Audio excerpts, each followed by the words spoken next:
Hey, welcome back to Heroes and Videos, where we talk about all things comic related and movie related, but mostly about comics. It's been a while since we've been looking at old comics. I've been doing a lot of new comics videos, but not so much old. Well, that changes today.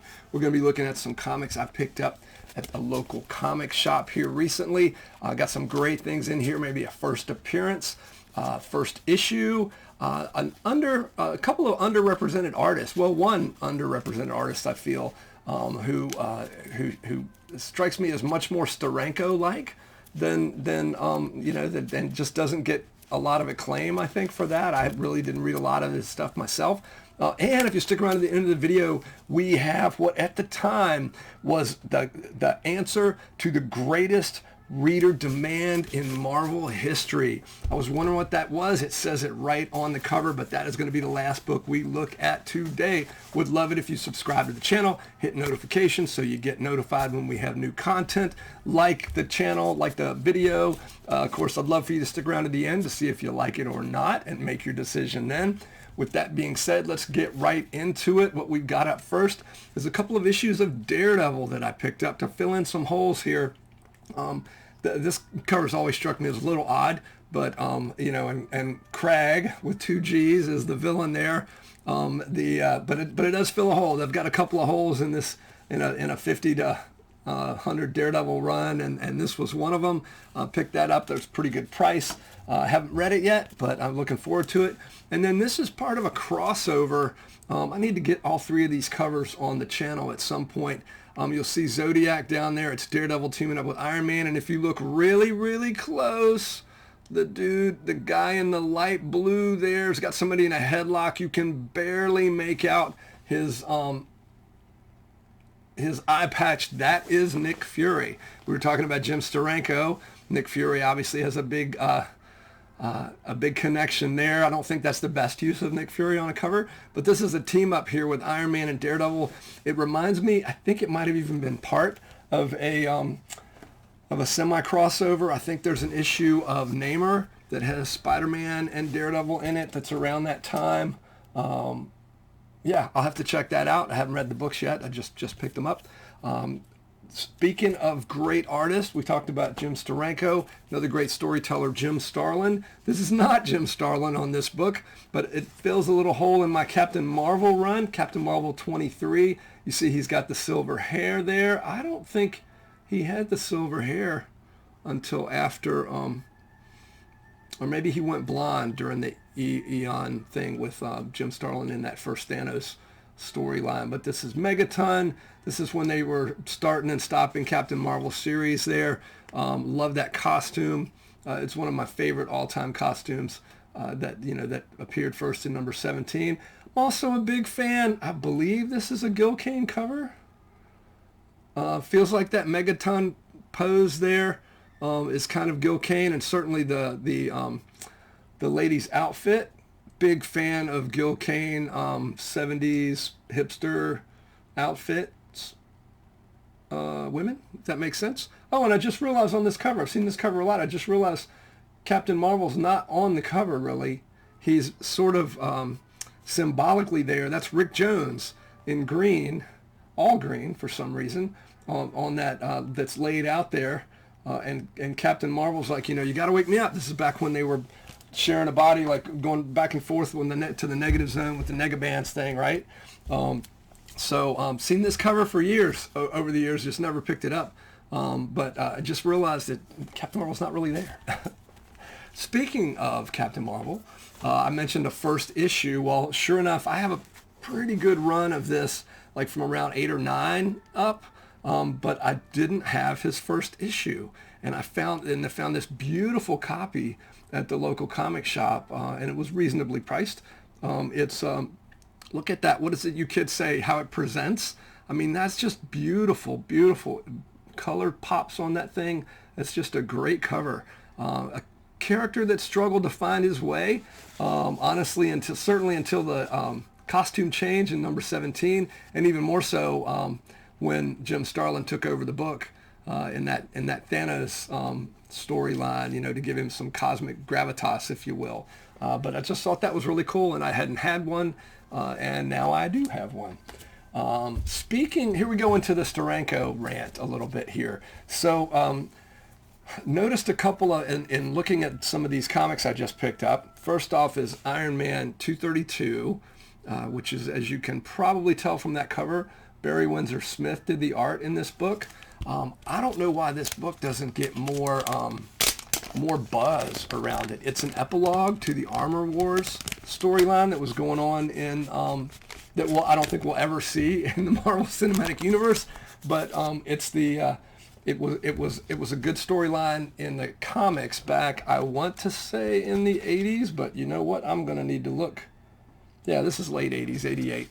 And this was an epilogue to that.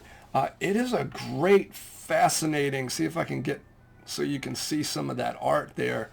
It is a fascinating, some fascinating panels in it, and just the story itself is just really, really good. Iron Man's, up against this armored enemy, trying to find some of the pages and panels. The coloring's amazing.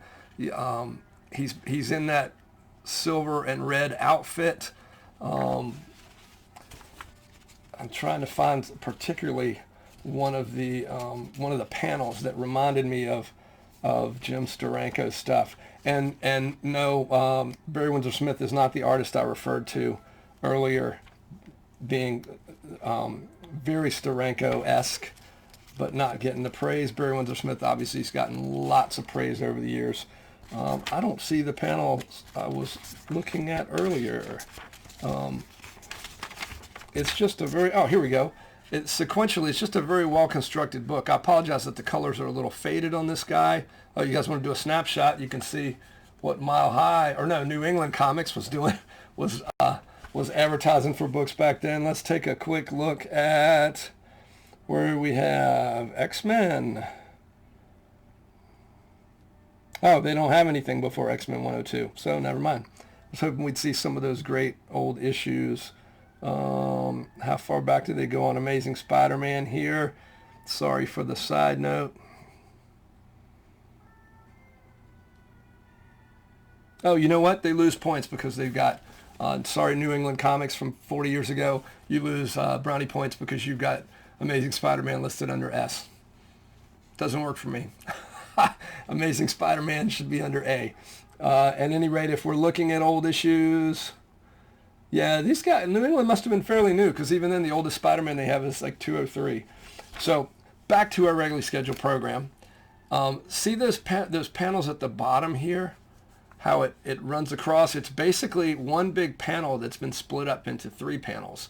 You see Tony here, and then the Iron Man, the old standard, my favorite, yellow and red suit there. But I love that storytelling at the bottom, the way those panels go from one to another for the action there, even though it's the same basic framework, if you will, around the scene. And I thought, well, that's just really cool. It reminded me of some of that cool Steranko stuff in Strange Tales, Agents of S.H.I.E.L.D., and in the Captain America books. But what really got me thinking about Steranko this week, and yes, that's why he's up on the wall here behind me, was an issue of Master of Kung Fu that I picked up. First appearance of Shockwave. Always liked Shockwave, probably for the same reason that I like Wildfire in Legion of Superheroes. It's just bizarre for some reason. I like that costume and that style of just the no detail. It's just a bubble or a globe. Though I've never really been a huge Mysterio fan, but just the idea of just that look, I liked it. This splash page here definitely reminds me of Steranko. Maybe it's all the clocks, the Escher or Dolly sort of stuff. Those of you that are art majors can correct me in the comments, because I'm sure I'm butchering all of that.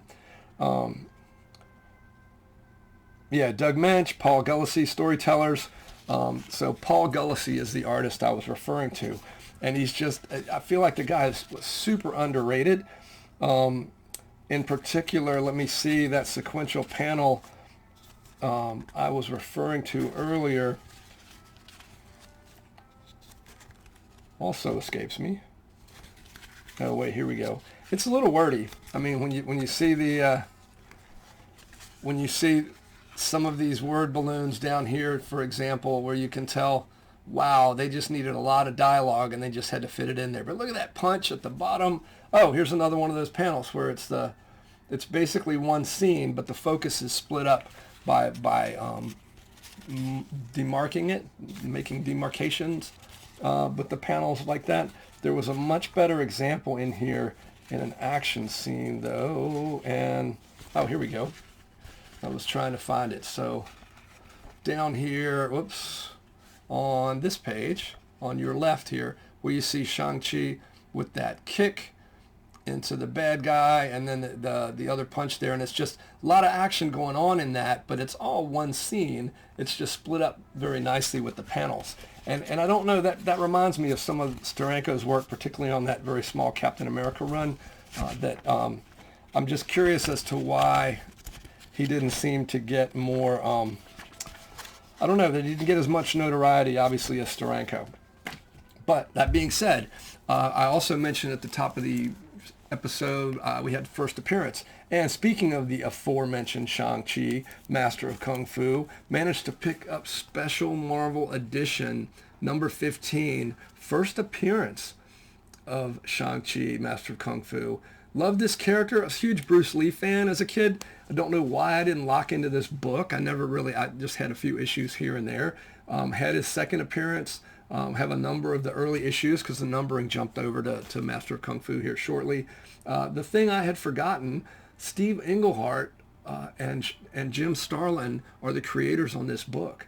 It's just fantastic. I'm trying to see Jim's, actually says Gemini down at the bottom, but it very much looks like, I'm looking at the sumo here, it very much looks like Starlin art. And so I'm looking forward to reading this. I tried to pull it up on Marvel Unlimited to look at some stuff to capture for the video, but it's not listed because of the guy in the middle right there has copyright issues with Marvel, I think. But it's just really neat. It's Jim Starlin book in terms of the art, and Steve Englehart, who I love as a writer, did the book. So I'm looking forward to checking that out. Then, the moment you've all been waiting for, the guest star in a comic book that it literally says on the cover, guest starring in answer to the greatest reader demand in Marvel history. Now, this is a 12-cent comic, so keep in mind Marvel history doesn't encompass that many years at this point. But it's an issue of Sergeant Fury and his Howling Commandos. This is number 13, and that's what the guest starring thing here says, is guest starring in answer to the greatest reader demand in Marvel history. Now, I know Stan Lee is no stranger to hyperbole. I don't know if that was the case here. I mean, maybe that means 4 people demanded this and only 2 or 3 people demanded the return of Namor. I really don't know, but it's just such a cool cover. This copy's a little damaged. There's some tape on the spine, that kind of thing inside, but I think unless the light hits it just right, you can't really tell. It's beautiful. It's going to be a nice little, I don't do wall books. I will put stuff out here from time to time for you all to see and show, but and there's Bucky in the back there trailing. I don't have Dum Dum. Oh yeah, Dum Dum's right here. Dum Dum Dugan at this point. So, and that's Fury right beside him. Sans eye patch, because he didn't have that. And we've covered that in another video. But yeah, I just love that. Captain America and Bucky in World War II teaming up with Sergeant Fury and his Howling Commandos. Really looking forward to reading this book. Haven't read a lot of the old Marvel war books and that sort of thing. But that covers what got this for me. I hope you guys like seeing it. I look forward to reading the book. That being said, that's a wrap for this week's episode of Heroes and Videos. Hope you enjoyed what you saw. Let me know if you have any of these books, what your thoughts on them. Let me know what you're reading now, what you're collecting, what back issue bin are you going through, what runs are you trying to finish, that sort of thing. And let me know in the comments. Again, appreciate you spending time with us. As always, keep reading comics, keep going to see movies in theaters, and be kind to each other.